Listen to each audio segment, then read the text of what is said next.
There are moments in life that do not announce themselves with thunder. They arrive quietly, like a faint tremor beneath the floorboards of the soul. You don't collapse. You don't fall. You simply pause. And in that pause, something inside you shifts. It's almost imperceptible but undeniable. A belief you once lived by, once defended, no longer feels like home. At first you don't admit it. You recite the old truths, nod at the familiar doctrines, smile in the presence of those who still believe. But internally a fracture has formed, not on the surface, but deep within the architecture of the self. It is the moment you begin to outgrow your own certainty. And nothing is more quietly terrifying, because this fracture is not a dramatic rebellion. It's not the fire of anger or the storm of ideological war. It is subtler. It is the betrayal of your former self, a gentle, almost mournful awareness that the person you were is starting to die while still living inside you. You feel like an actor reciting lines you no longer believe, performing convictions that no longer anchor you. The ritual continues, but the meaning bleeds out. You try to return. You try to re-believe. You quote the lines that once brought comfort. You revisit the doctrines, the axioms, the philosophies that once gave structure to your identity. But it's like trying to wear clothing that no longer fits. Something within refuses. Not out of rebellion, but evolution. This is the private earthquake, invisible to others, catastrophic to you. The world around you remains the same. The conversations, the customs, the unspoken agreements of belief, all unchanged. And yet, you are no longer able to inhabit them fully. You are present but not aligned. You are participating but not belonging. It's a strange disorientation, to lose faith not in the world, but in your own reflection. And this is the true wound, realizing that the self you spent years constructing is no longer sufficient for who you are becoming. The self you built begins to silently rebel against its own architecture. The pillars of identity, beliefs, convictions, inherited truths start to tremble. And suddenly nothing collapses. Yet everything has already fallen. There is grief here, but it has no funeral. You cannot weep for a belief you once held sacred, because no one else sees its death. You cannot confess this fracture without risking exile. From community, from family, even from your former self. So you carry this disorientation alone like a hidden tear in the soul. Doubt becomes a ghost. It follows you. Not loudly, not aggressively. It simply stands beside you, asking a question it knows you cannot answer. Are you sure? But this is not the doubt of logic. It is not intellectual skepticism. This doubt is existential, an invitation to confront the possibility that everything you believed was never the truth, but a necessary illusion. And this is the beginning of inner exile. You haven't left your old world, but it has begun to leave you. And the most painful realization of all emerges like a whisper. If I am no longer what I believed, then who am I? There are no words strong enough to capture the stillness of this fracture. It is not a storm, but a silence. It is not destruction, but dissonance. It is the soul standing at the edge of its once sacred borders, unable to step forward, yet unable to turn back. This is the first death. The death of unconscious certainty. And though you do not yet know it, this fracture is not the end. It is the invitation. The invitation to a journey the world will never understand, but the soul can no longer refuse, into the unknown self. We are taught from the earliest memory to believe that the self is something solid. A name, a story, a collection of beliefs we inherit and repeat until they become indistinguishable from our own voice. We are told, this is who you are, and without question, we begin the lifelong rehearsal, acting out a version of ourselves authored by others. But identity is not born. It is constructed. Like invisible architects, our beliefs build the walls around what we call me. They decide what is good, what is evil, what is possible, and what must remain unthinkable. And within these walls we feel safe, not because it is the truth, but because it is familiar. We don't seek what is real. We seek what reassures. That is why losing a belief feels like losing a limb. It is not logic we are defending. It is the boundary that protects our existence. When someone challenges what we believe, it strikes us like a personal attack. Because beliefs over time fuse with identity. They become the face behind the face. The persona, a mask. Mistaken for the soul, Carl Jung called it the persona, the mask we show to the world. We construct it carefully, a curated self made of opinions, moralities, alignments, ideologies. We think it is our essence, but it is a performance, a fragile costume stitched together by external approval. We do not ask, is this true? We ask, will this make me belong? And so our beliefs become social passports. They grant us membership in tribes, religious, political, philosophical, cultural. A tribe does not ask for truth, it asks for allegiance. And we comply because exile from belonging is more frightening than being wrong. Inherited beliefs, the silent imprint of childhood. Before we ever choose a belief, we are chosen by one. A child does not believe, they imitate. What the elders fear, the child fears. What the family worships, the child venerates. Slowly, imperceptibly, we absorb the atmosphere of our upbringing. And over time, we mistake this atmosphere for the air of the universe. We defend what we never examined. We argue for ideas we never questioned. And by adulthood, it becomes nearly impossible to separate belief from identity. A challenge to an idea feels like a threat to existence. We do not fight for truth. We fight for the survival of our constructed self, the illusion of permanence. We desperately cling to a self that does not evolve.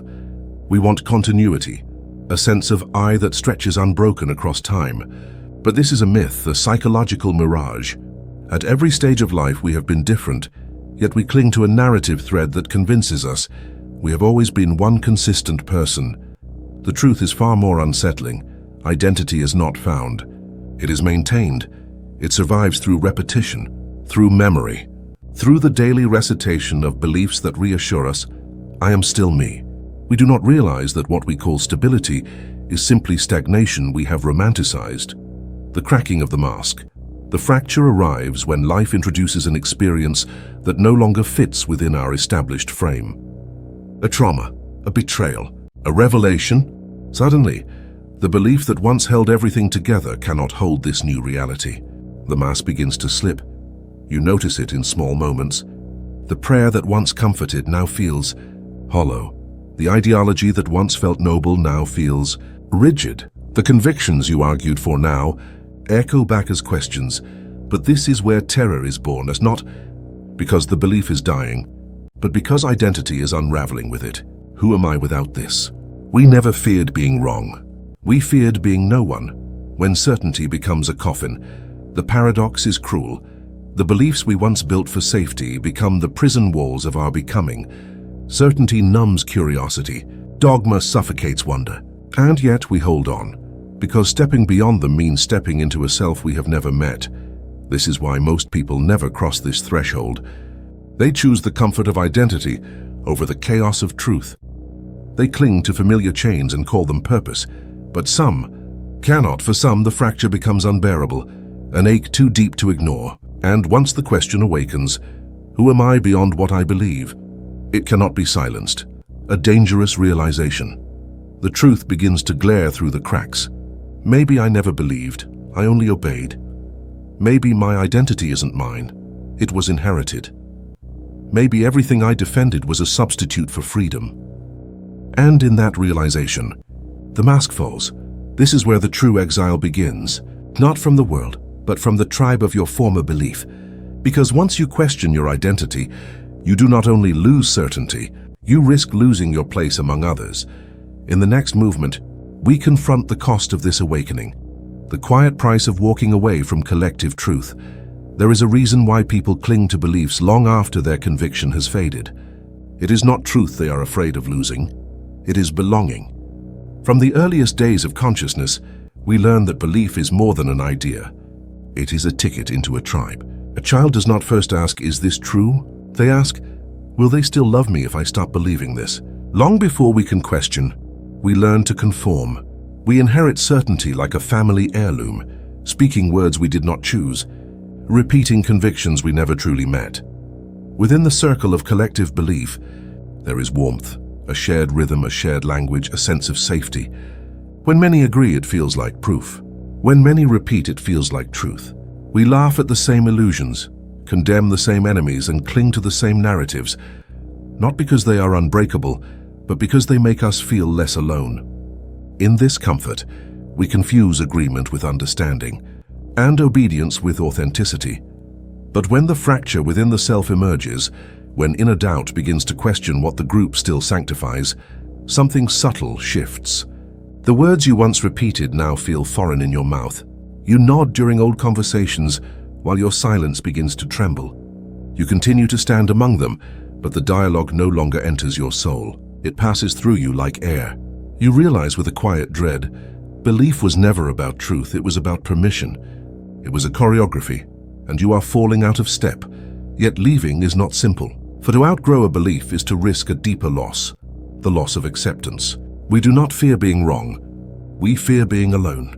The tribe may not punish you with fire, but with something colder, absence. The eyes that once mirrored you will look through you. The voices that once echoed yours will grow quiet. They will not ask why. They will only wonder what happened to you. As if changing your mind is a personal betrayal, so many remain. They repeat convictions they no longer feel. They agree with words that echo hollow inside them. They exchange authenticity for approval. They become strangers to themselves, simply to remain familiar to others. It is a spiritual erosion far more devastating than doubt, to be loved only for the mask you refuse to remove. But there comes a point where the soul can no longer kneel at altars it no longer believes in. A point where silence becomes complicity and belonging becomes self-betrayal. To walk away from collective truth is frightening, yes, but it is also sacred. For beyond that threshold lies a self untouched by performance. You are no longer defined by who agrees with you, but by what you are willing to face alone. This is the true cost of inner awakening. It is not the loss of belief, it is the loss of audience. Yet in that solitude, something astonishing appears, a quieter, purer form of freedom. A life no longer staged for validation, but lived for truth, however uncertain, however unshared.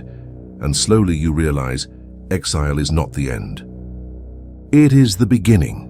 It doesn't happen all at once. The collapse begins quietly, like hairline cracks across an inner cathedral you once believed was eternal. You still walk its corridors. You still recite its vows, but the walls that once echoed back certainty now return only silence. Something deep within has withdrawn its obedience. And though your face remains composed, your inner world has begun to tremble. This is the private apocalypse, not of the world, but of the self. You feel it first as dissonance, subtle but relentless. A phrase you once believed in now tastes unfamiliar.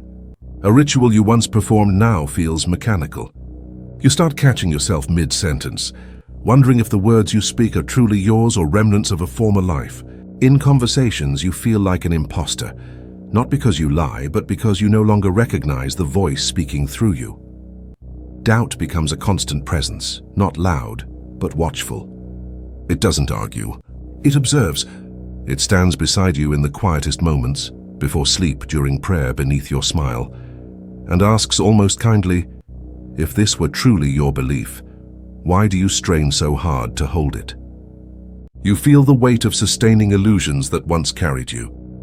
You begin to see how much effort certainty actually required.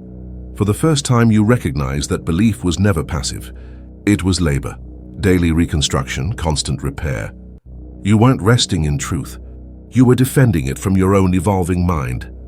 And now the defenses are failing. What was once a fortress is now a crumbling memory. The betrayal you feared, abandoning your old convictions, is gradually replaced by another, more shocking betrayal. They abandoned you first. They no longer fit the contours of who you are becoming. And so begins the war between the self that clings and the self that longs to fall apart. You try to mend it. You revisit the old arguments, the familiar books, the comforting doctrines. You tell yourself this is just a phase, a lapse of conviction. But the fracture deepens. The words no longer carry spiritual gravity. They float, they echo, they dissipate. It is not that you reject them. It is that they no longer recognize you.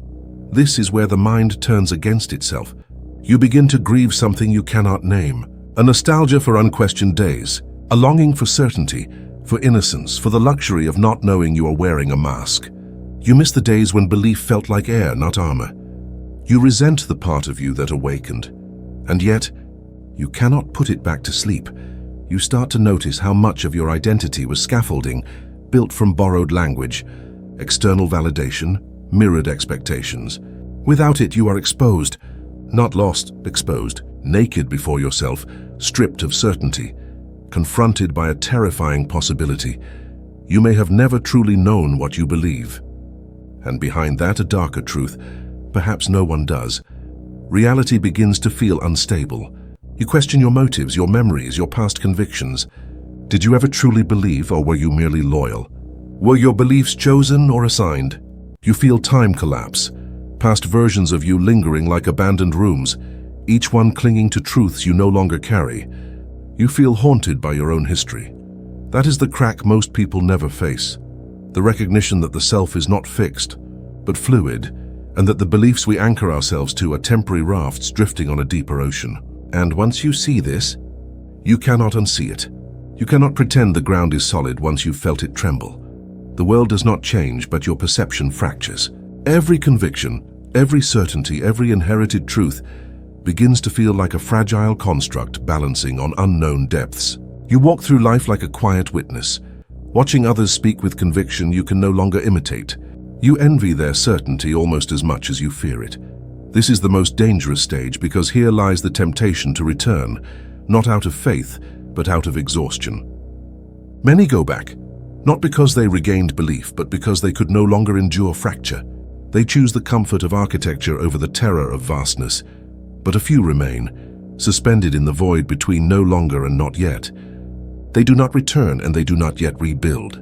They simply dwell among the ruins of their former certainty, waiting for something true to emerge. Nothing comes quickly, and nothing promises to arrive. Yet beneath the rubble something stirs, not an answer but an opening. For the first time the possibility appears. If beliefs can fall, perhaps truth is not something we inherit, but something we must journey toward, and so begins the descent, not into meaning, but into honesty. There comes a moment when the quiet fracture becomes undeniable, when the inner architecture no longer trembles, but begins to fall. It is not loud, not dramatic, no grand rebellion, no final argument. Instead, it feels like grief. An invisible funeral held within the chambers of the mind. What is dying is not just a belief, but the certainty that once held your world in place. This is the death of conviction. You wake one morning and realize you can no longer return. Not because you refuse, but because you simply cannot believe the way you once did. The door you spent years guarding is now open, and you are unable to close it. The words that once gave you clarity now dissolve as they leave your lips. You do not hate them, you mourn them. You speak out of memory, not faith. You perform remnants of your older self, but with every gesture you feel the hollowness growing. This grief is unlike any other, because no one else sees the death. There is no body to bury, no ritual to hold. You cannot tell others, because how do you explain the funeral of a worldview? How do you say, I am losing something I once called truth, without being met with instruction, correction, or fear? And so you carry this morning silently, feeling the weight of a loss that has no language. Certainty once lived in your bones. It gave your days direction, your nights comfort, your suffering meaning. Now there is only the vastness, a horizon with no center. You feel unanchored, suspended between identities, unable to claim what you once were and unprepared for what you are becoming. You try to hold fragments of old belief like relics of a former life, but they slip through your fingers, not because they lack beauty, but because they no longer contain life. People speak around you with conviction, defending ideologies, quoting doctrines, declaring certainty, and you watch them with a bittersweet ache. You envy their confidence, but you no longer trust it, for you have seen what lies beneath conviction: fear, beneath dogma, longing, beneath certainty, hunger for control. The death of belief strips you bare, it leaves you without armor. There is no longer a ready-made answer to suffering, no guaranteed meaning behind chaos, no script to follow when life wounds you. Pain becomes real, raw, unmediated. You cannot escape into the protection of everything happens for a reason. You are forced to face the brutality of not knowing. And yet in that nakedness something true stirs, not comfort but authenticity. But before that comes, there is collapse. Nights grow longer. Questions grow sharper. You begin to doubt not only your beliefs, but your capacity to know anything at all. If you were wrong about this, what else were you wrong about? Every conviction unravels. Every certainty melts. You begin to wonder if truth itself exists, or if everything is just a reflection of desire. This is the darkest part of the journey, the psychological freefall. A hallway of mirrors where every reflection distorts. You find yourself tempted by nihilism, not because you reject meaning, but because meaning refuses to reveal itself. It is easier to believe that nothing is real than to continue hoping something might be. You do not fear madness. You fear endless ambiguity. In rare moments you consider returning to the tribe, to the doctrine, to the shelter of inherited answers. You know the rituals. You know the words. You could wear the mask again. You could silence your questions, pretend the fracture healed, speak as if certainty had returned. But you also know that such resurrection would be a lie, and something deep within would never forgive you. So you stay in the desert. Days pass in inner silence. Identity dissolves. You are no longer who you were and not yet who you will be. You walk through the remains of your former beliefs like an archaeologist deciphering ruins. You do not hate them. You honor them. They carried you this far. They protected you when you needed certainty. They gave structure to your earlier self. But they cannot carry you further. Their language no longer speaks to the soul you are becoming. And this is the secret almost no one tells you. Belief does not die because it is false. It dies because the soul has outgrown it. One day, amidst the silence, a realization emerges. Soft, fragile, easily overlooked. You are still here. Stripped of belief, stripped of narrative, you remain. Consciousness persists. Curiosity persists. Something watches, something witnesses. And in that witnessing, a new kind of truth whispers, not one of answers, but of honesty. The death of certainty is not the end of truth. It is the end of illusion. Beyond this funeral lies something far more dangerous, far more sacred, a life that must seek meaning without guarantees. A life where truth is not inherited but pursued, where the soul walks unarmed into the unknown, refusing all comforting fictions, not out of rebellion, but reverence. For only in the absence of certainty can wisdom be born. There is a moment after certainty has died when silence becomes unbearable. Not the silence of peace, but the silence of something waiting in the dark. At first you think it is emptiness, a hollow where belief once lived. But gradually, you sense a presence inside that silence, a gaze watching you from within yourself.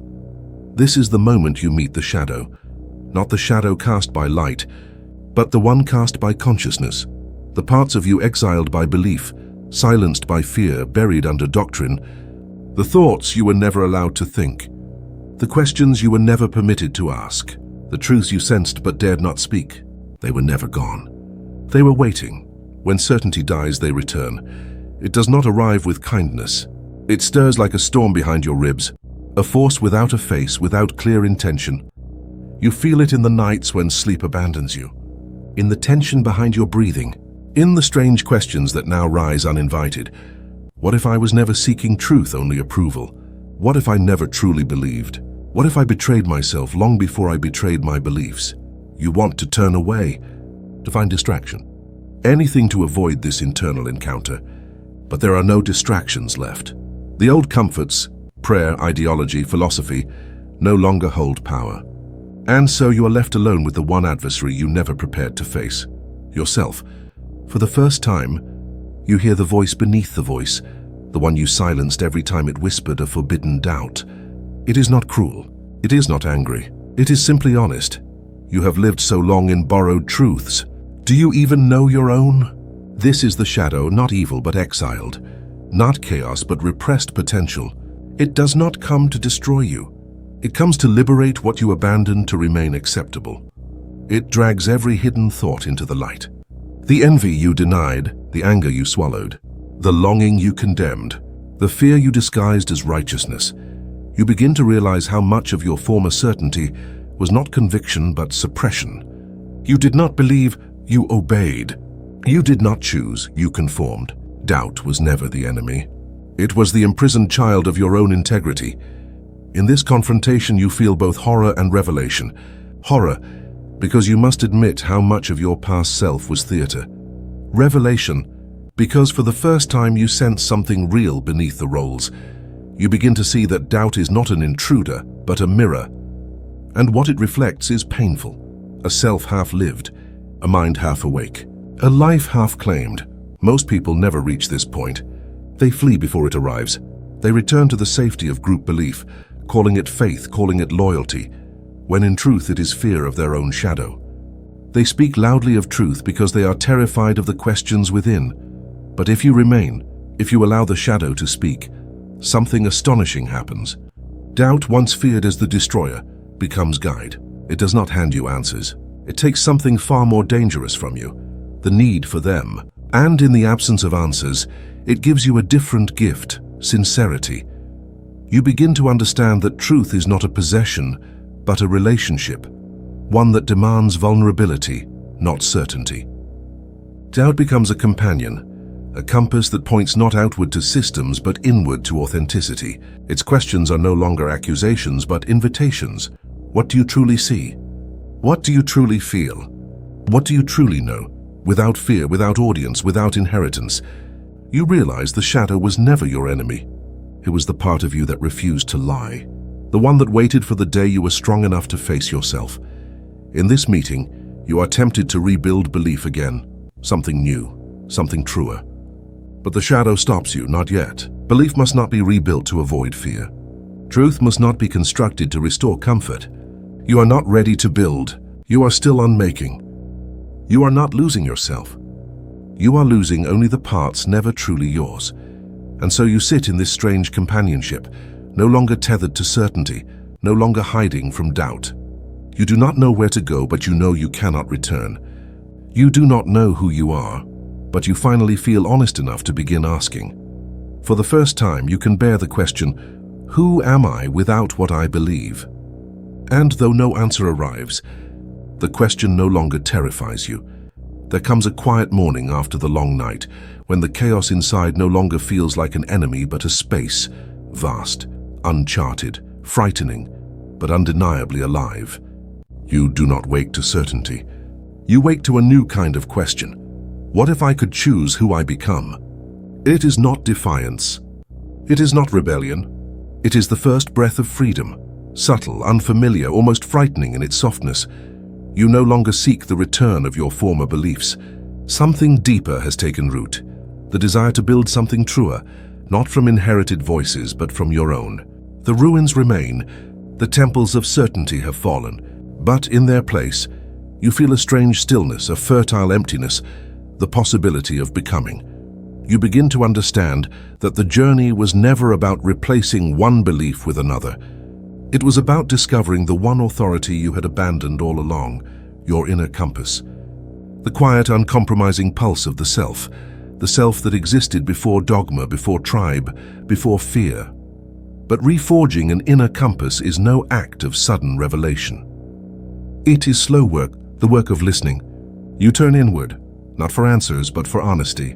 You begin to examine the fragments of your experience, the truths felt in moments of solitude, the intuitions that survived even when doctrine failed. You do not ask, is this acceptable? But rather, is this real? This is where solitude transforms from exile into sanctuary, where silence ceases to be a void and becomes a forge. You are alone, yes, but you are no longer lost. You walk through memory like an artisan through old material, salvaging what lived and discarding what merely echoed. You reclaim words that once belonged to others and rebuild them with your own breath. Meaning is no longer recited. It must be crafted. You start noticing the subtle difference between inherited conviction and discovered conviction. Inherited conviction demands obedience. Discovered conviction invites responsibility. The former says, believe and you will be safe. The latter whispers, live this and you will be true. In this new landscape, integrity becomes your only guide. You no longer seek beliefs that comfort you, but beliefs that withstand your deepest questioning. Anything that crumbles under scrutiny is left behind. Anything that demands blindness is refused. You choose principles not because they are praised, but because they resonate with a voice no longer willing to lie. You realize, perhaps for the first time, that truth is not something you kneel before. It is something you walk with. It is not a doctrine but a direction. A compass, not a cage, but this freedom carries a cost. Without external validation, you must learn to endure misunderstanding. You must be able to stand alone in what you know to be honest, even when no one nods, no one agrees, no one applauds. You must carry your inner law with the same devotion you once carried your borrowed beliefs. And you must do so silently without needing to prove it to anyone. You begin to speak less but more sincerely. You no longer argue to win, you speak to reveal. You do not cling to being right. You seek to be real. Your voice changes. It softens. It strengthens. It no longer trembles with the need to be heard. It carries the weight of someone who has faced their own shadow and chosen truth over approval. This is not enlightenment. It is reconstruction. A slow welding of inner iron, the birth of discernment, the ability to distinguish between what is deeply lived and what is merely loudly spoken. You no longer chase certainty. You cultivate clarity. People may say you've changed. They are right. You have ceased to be shaped by expectation. You have begun to shape yourself. You are no longer a product of belief. You are becoming a participant in truth. And though you still do not know where this path leads, you now understand something precious. Direction is more sacred than destination. Belief once promised arrival. Truth promises journey. There will still be nights of doubt. There will still be echoes of old fear.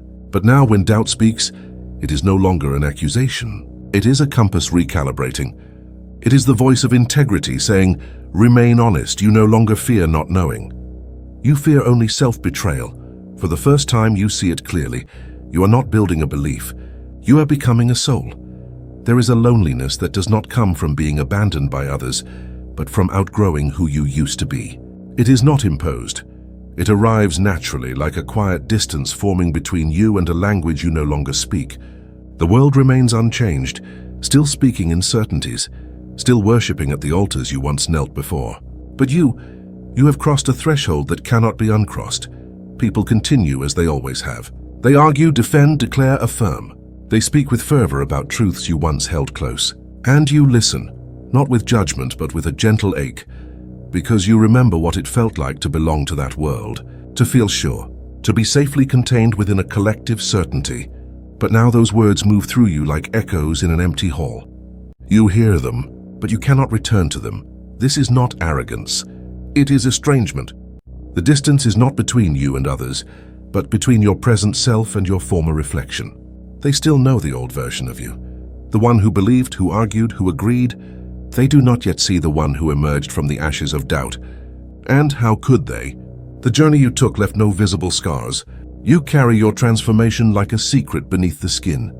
You try at times to speak, to share the cracks, the collapse, the inner exile. But you quickly realize this is a language that cannot be taught. To those still sheltered by certainty, your honesty sounds like confusion. Your humility sounds like loss. Your refusal to cling to belief sounds to them like the absence of faith. They do not understand that you did not lose conviction. You sacrificed comfort for truth, so you grow quieter.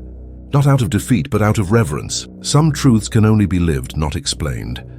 There is a peculiar solitude in awakening, not dramatic, but patient. You move through crowds with a gentle invisibility, knowing you no longer seek the same assurances. You no longer need agreement to feel anchored. You no longer burn to be understood. You have made peace with being partially seen. Some nights you will miss it. The warmth of certainty, the solidarity of shared belief. Nostalgia will call you back not to truth but to belonging. You will crave, if only for a moment, the illusion that there exists a place where you fully fit. But you have already learned. To shrink yourself for acceptance is to abandon yourself for applause, and you will not betray yourself again. Yet this loneliness is not empty. It is spacious. There is room now. Room to think, to feel, to listen to the deeper rhythms of your own becoming. Solitude ceases to be a threat. It becomes a terrain. You start to notice subtleties you once rushed past. The way your mind quietly rearranges itself when not defended. The way your heart cautiously expands when not policed. You are no longer living within walls. You are walking an open landscape. And though few may walk beside you, there is a strange companionship in this freedom, not with others but with existence itself. Nature becomes confidant, silence becomes dialogue, uncertainty becomes teacher. You begin to understand something profound. You are not alone because no one understands you. You are alone because you have finally ceased abandoning yourself. This solitude is not a void, it is sovereignty. But this realization does not erase the ache. There will be moments when you wish someone could see the quiet courage it takes to live without the armor, of shared illusion. You will long for eyes that recognize the cost of becoming honest. You will search for those rare souls who speak not from belief but from being, and one day you may find them, not in crowds but in fragments. A sentence in a forgotten book, a passing gaze, a stranger who doesn't flinch at silence. They will not give you certainty. They will offer something far rarer, recognition. Until then, you walk alone, not because there is no one beside you, but because you are no longer willing to walk away from yourself. This is the loneliness of inner freedom, the silent distance between those who seek shelter in answers and those who have chosen to live inside the question. There comes a point on the inner journey when you realize that you are no longer searching for something to believe in. You have grown beyond the hunger for fixed answers. The collapse, the exile, the loneliness, all have carved out a space where something far more delicate can emerge. A way of being that does not depend on certainty at all. This is where philosophy stops being something spoken and becomes something lived. It begins subtly. You notice it when faced with decisions. Where once you would ask, "What should I do?" you now ask, "Well, what feels true?" Not true as in correct, but true as in aligned, consonant with the quiet compass you have spent so long reforging. You begin to act from an interior law, one that cannot be quoted or defended, only followed. And this is when you understand. You have not lost belief. You have outgrown the need for external permission. There is a profound calm that arises when life no longer needs to fit a framework. You do not rush to categorize experience into right or wrong, divine or meaningless. You learn to stand inside mystery without reaching for interpretation. Sorrow no longer requires justification. Joy no longer needs explanation. You let each moment speak in its own language, without forcing it to serve a narrative. You have discovered something sacred: openness. Living philosophy is not about possessing wisdom. It is about remaining available to it. You become attentive to nuance, to contradiction, to subtle shifts in understanding. You are no longer threatened by being wrong, because truth has ceased to be an egoic possession. It is now a horizon you walk toward, knowing you will never arrive and loving the journey nonetheless. Freedom, once a concept, becomes responsibility. You no longer blame belief systems for shaping you.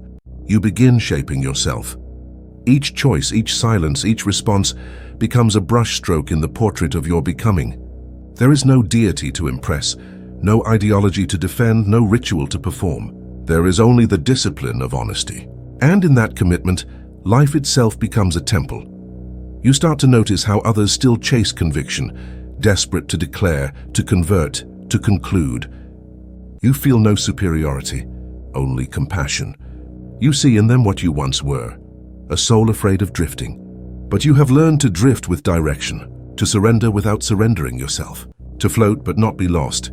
There is still pain, there is still doubt, but neither holds dominion. Doubt now serves inquiry, pain now serves depth. Nothing within you is repressed in the name of stability. Everything is permitted to speak. This inner democracy becomes your grounding. You no longer curate your soul for external approval. You curate it for coherence, and slowly the world changes, not because it has transformed, but because your way of seeing has. You notice how each person carries unspoken fractures, how every ideology trembles beneath the weight of unasked questions. You stop arguing, you begin listening. You stop persuading, you begin witnessing. Wisdom reveals itself not in force but in presence. You no longer cling to answers like lifeboats. You let them drift when they expire. You treat every belief, even your own, as temporary scaffolding rather than sacred architecture. You live in accordance with what feels alive today, willing to let it die tomorrow if your honesty demands it. This is not instability, it is evolution. Living philosophy means walking through life with hands open, willing to release even the truths that once saved you. It means recognizing that meaning is not something discovered, but continually created, through the courage to remain undefended. You have become both sculptor and clay, shaped and shaping, wounded and healing, forever unfinished. There will be those who ask you to explain yourself, to name your doctrine, to declare your faith. But you no longer traffic in definitions. You do not need to prove your path. You are your path. And though you may speak, you know that speech can only ever be a shadow of the transformation. And so you walk gently, carrying no torch but the quiet fire within. You are no longer a follower of belief. You are a lover of truth, a truth that breathes, shifts, grows, and dies, just as you do. This is the birth of a living philosophy, not a system, not a scripture, but a way of moving through the world with reverence for everything that cannot be known. You are not certain. You are not finished. You are finally alive. There comes a moment on every inner journey when one must return, not to the person they once were, nor to the beliefs they once held, but to the world itself. The streets are the same, the faces familiar. The conversations continue as though nothing has changed, and in a way nothing has. Only you have. You do not return with proclamations. You carry no revelations carved in stone. The truths you discovered are not the kind that shout. They are the kind that hum, softly, patiently, within. You move not as one who has answers, but as one who has been emptied of illusions. There is a quiet in you now, not the quiet of resignation, but of understanding. You no longer seek to convince or convert. You have learned that each soul awakens only when it is ready. You do not measure others by the truths they profess, for you have seen how belief can be both sanctuary and prison. You recognize behind every certainty a hidden trembling, behind every doctrine a buried doubt, and so you walk gently among them, knowing how fragile the inner world can be. People may ask you what you now believe. You will struggle to answer, not because you have nothing to say, but because belief no longer sits at the center of your being. You do not hold truth, you walk with it. You do not define it, you embody it. You have exchanged answers for awareness, doctrine for direction. There are moments when you still feel the ache of the journey, the solitude, the doubt, the fractures that led you here. But you no longer resist them. They are not wounds now. They are thresholds. Each pain carried taught you how to stand without permission. Each question humbled you into honesty. Each silence taught you how to listen for what cannot be spoken. You begin to realize the true purpose of outgrowing belief was never to abandon meaning. It was to discover a meaning that could breathe, a truth supple enough to evolve with you, a faith not in ideology but in becoming. You no longer build your identity on conclusions. You build it on sincerity. You wake each day not asking, "What do I believe?" but rather, "What is real for me today?" And in that question lies the courage to remain unfinished, to allow life to continuously remake you, to hold reverence for what you have not yet understood. Living becomes pilgrimage. Everything and every encounter, every loss, every moment of beauty or despair becomes an invitation to meet yourself again. You stop seeking purpose in grand declarations and begin finding it in the subtle vow to remain awake, to see clearly, to respond truthfully. You do not fear uncertainty now. You have learned to walk with it like a quiet companion. You do not chase transcendence. You practice presence, and in that presence, you find glimpses of something greater than belief, a direct communion with existence itself. Not answers, not doctrines, but contact, a belonging that requires no agreement. If someone asked you what you found on this journey, what wisdom you would offer, perhaps you would say something like this: do not be afraid to lose what was never truly yours. Do not confuse belonging with becoming. The self you will become is not the self you were taught to protect. Walk toward what feels honest, even if it costs you certainty, especially if it costs you certainty. For beyond belief lies something vast and unnameable, a life that does not depend on being right, but on being real. And to those still standing at the threshold, afraid to step beyond their inherited walls, you would not push them. You would only whisper, "When the fracture comes, do not run. When certainty dies, do not mourn too long. There is a life beyond answers, and it is waiting for you." This is not the end of the journey. It is the invitation, a gentle return, not to the old self, but to the world, bearing the fire of one who has met their own shadow and chosen to walk anyway. For the first time, you do not seek a path. You are the path,